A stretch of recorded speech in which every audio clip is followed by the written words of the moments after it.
All right. Hey guys, how's it going? It's your buddy Jake Dominguez with a movie review.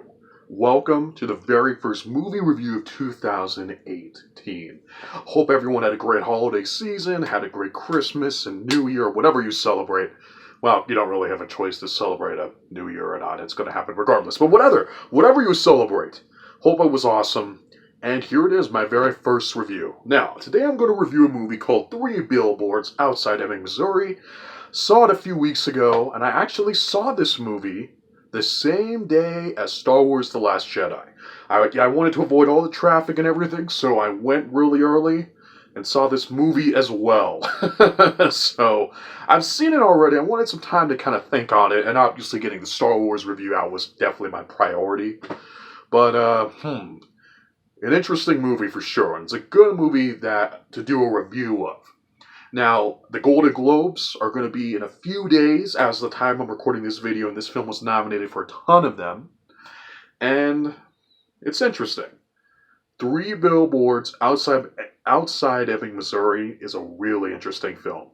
It also is quite a mouthful to say that title. So this film tells the story of this woman, played by Frances McDormand, and it's it's hard to say the plot without spoiling too much. But she puts up three billboards, or rather, she buys three billboards. And she puts a certain controversial message on all three of them. And it's directly pointing fingers at the police kind of chief in this town, as played by Woody Harrelson.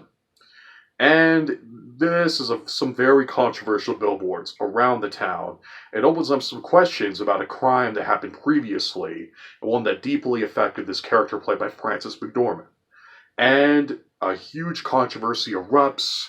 There's all these tensions all around, and the story progresses from there. Lots of twists and turns in this film.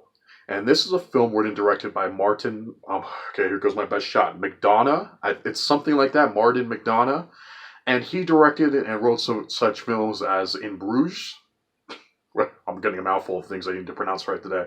And that sort of thing. Seven Psychopaths. He did. I'm going to be honest, I'm not as familiar with his movies. He's one of those filmmakers I've been recommended to a lot, but I've never really seen his work. After this film, I definitely want to check out his other films, though, because he's definitely a very, very talented filmmaker.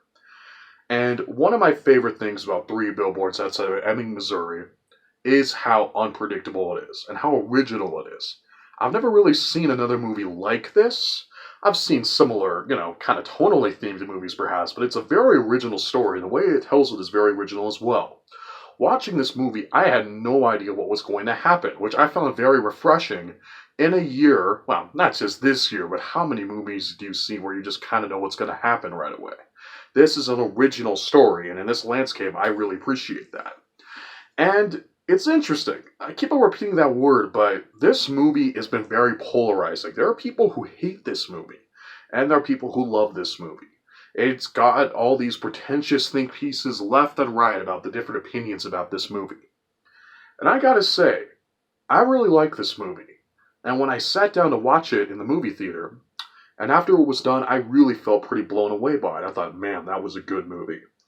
And spoiler alert, this is a positive review all the way. But I gotta admit, after thinking about the film for quite some time, I don't know, I still know it's a really fantastic film. But I do have some issues with this movie, and there were some things that came up as I started to ponder on it more. That is in itself a positive thing, that fact it stayed with me for so long, and I was able to ponder on it.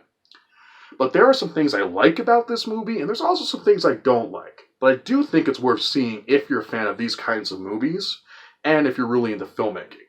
This is a dark, dark movie. To be more exact, it's a black comedy. And I'm not the biggest fan of black comedies, but I gotta admit, this movie made me laugh a lot. It's a hilarious movie, and it's all very darkly so. And it deals with very mature subject matter.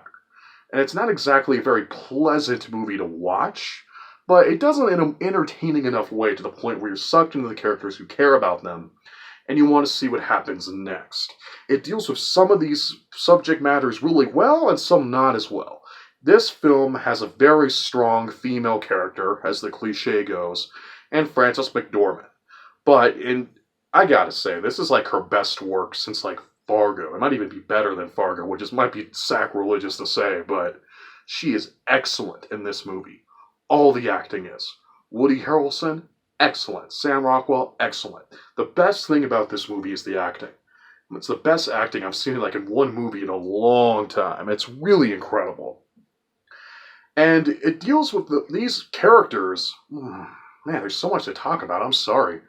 But again, to go back to what I was saying, we have a strong female character, and she says what she wants to say.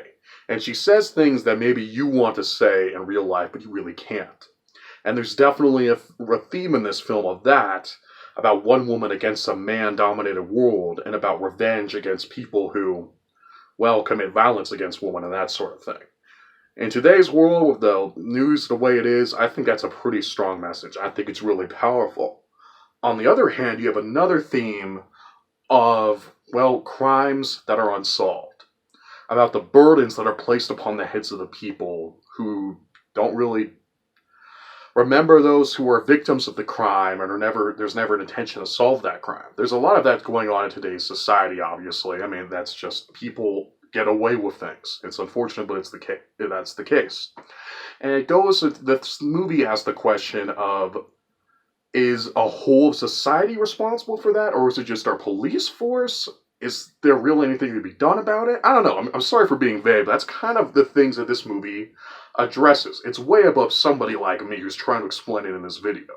But those themes of the film are really powerful. It gets into themes of forgiveness, and whether it's possible to forgive people who do something so terrible, and that sort of thing.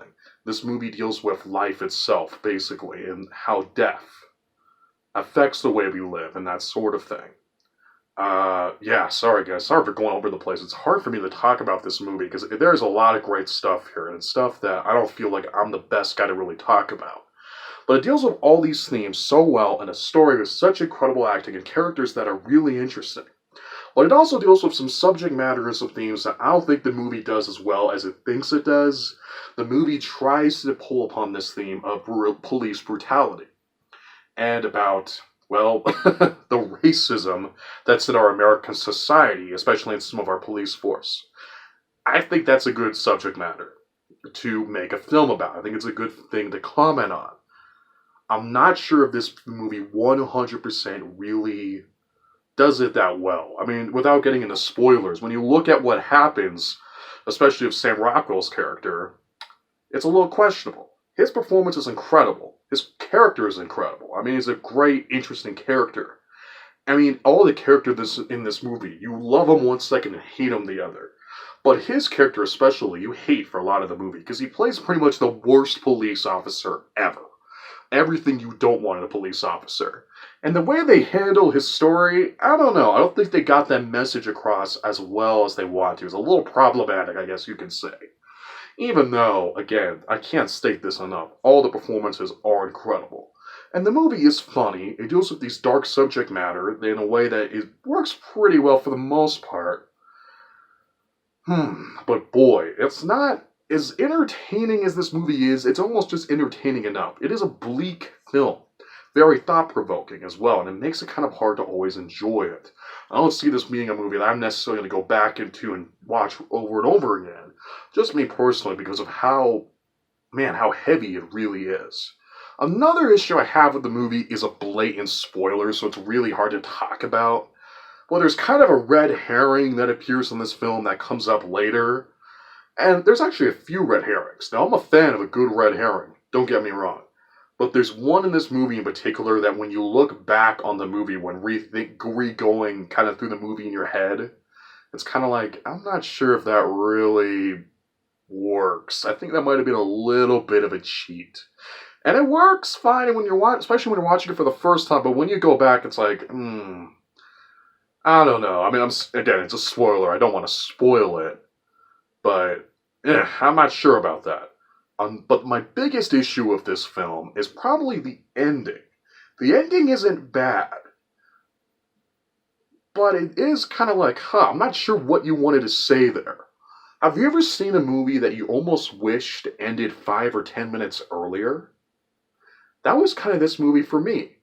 I feel like what this movie ends on, I don't know, like I almost wish, like, I felt like they got their message across back there earlier in the film. I feel, or beyond a message, I feel like that was maybe the best place to end the character's story. Now, I'm not Marty McDonagh. Maybe, I don't know these characters. He's the filmmaker here, but I don't know. It left me feeling kind of cold. And I liked it, and on one hand, it's thought-provoking. Maybe when I rewatch this movie again, or I ponder on it more, maybe it'll work a lot more. I don't know, but it did leave me a little cold. And it's hard because I love ambiguous endings, and that's not the issue here. I just feel like maybe it was a little too much. I'm not quite sure. I don't know. It's just kind of like, I'm not sure if you needed that.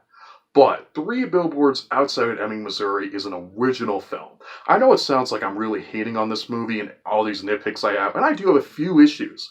But it's still a very well-made movie. It's funny, it's thought-provoking, it's an engaging story, and it's very original. And I can't say it enough. Great performances as well. So because of that, I'm ultimately going to give Three Billboards Outside Ebbing, Missouri an A-. If you love movies and are interested in different forms of filmmaking and kind of more black comedy stuff, I'd recommend this movie. Again, I'm not the biggest black comedy fan in the world, but I was engaged in this film. I thought the way it handled its tone with its drama worked really well. Again, though, this movie's not for everyone. I've read on Twitter so many different reactions to this film, even from critics. So be mindful of that, but I would recommend it overall, because it is a well-made film. That's my thoughts on this movie, guys. Let me know what you thought about this film down in the comment section below, because there's going to be a lot of different opinions to this movie. Without a doubt. You guys are the best. Thank you so much for watching this video. If you like this video, please don't forget to like, comment, and subscribe. And of course, most importantly of all, never forget, I'm your friend. I'm always going to be there for you. Thank you so much for letting me be your friend. You guys are awesome, and I will see you next time.